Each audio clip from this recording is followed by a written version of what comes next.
A stray dog just saved 200 people from dying. And nobody knew, until it was almost too late.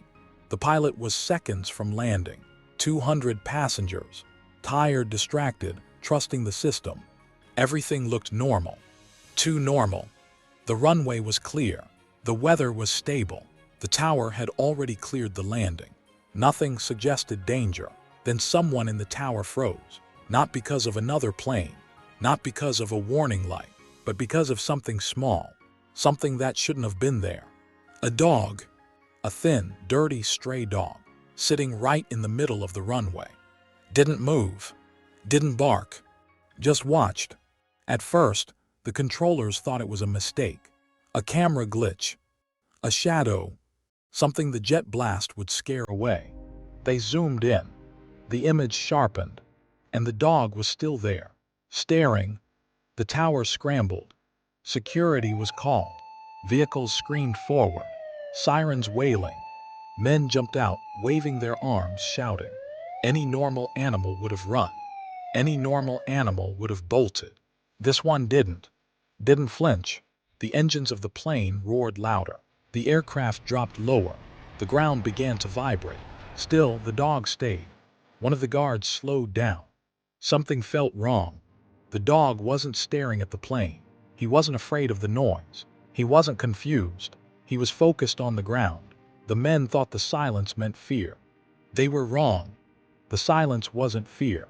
It was attention. The dog lowered his head, scratched at the asphalt.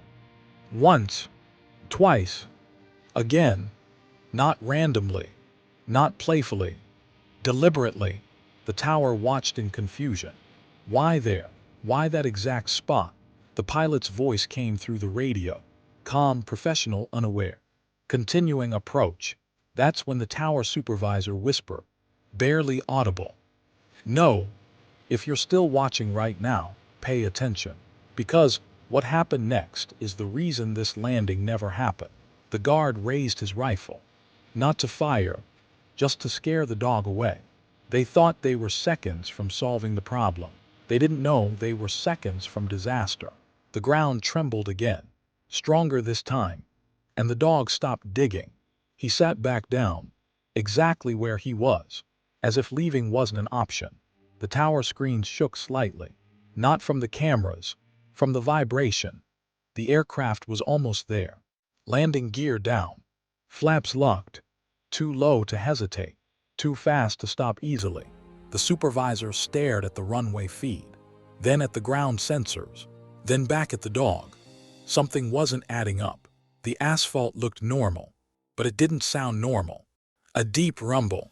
Not from the engines. From beneath.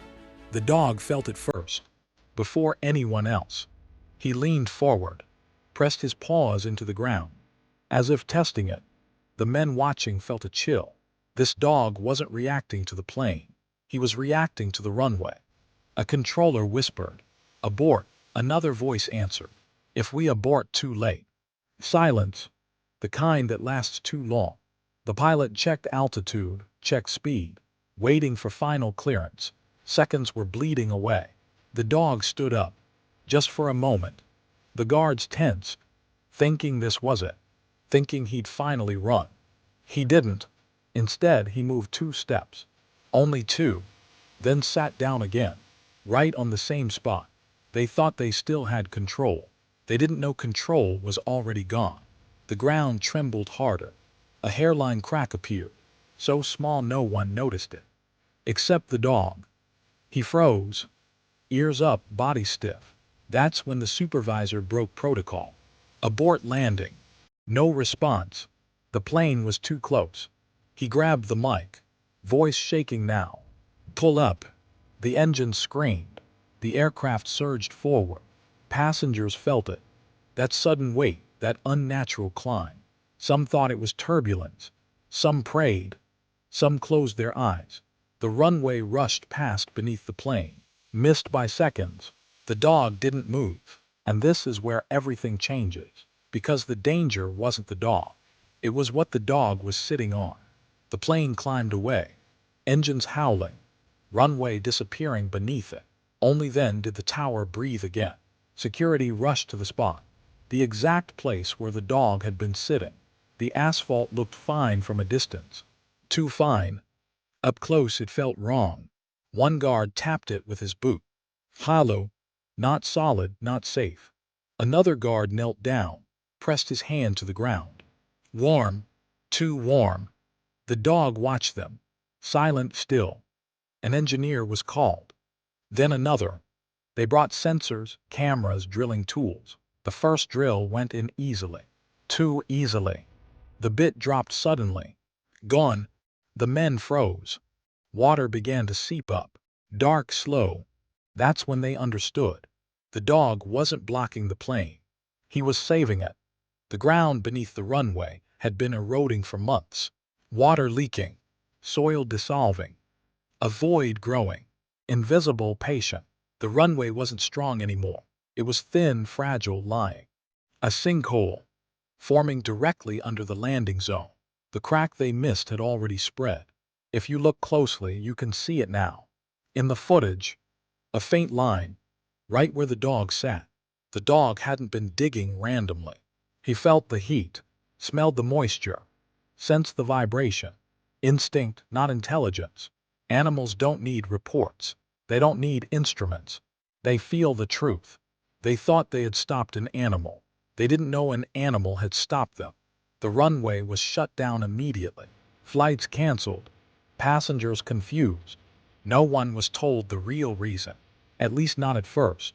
The dog was quietly led away, still calm, still watching, as if his job was finally done. But the story wasn't over. Investigators ran the simulation later, quietly without cameras. They needed to know what almost happened. The numbers were clear.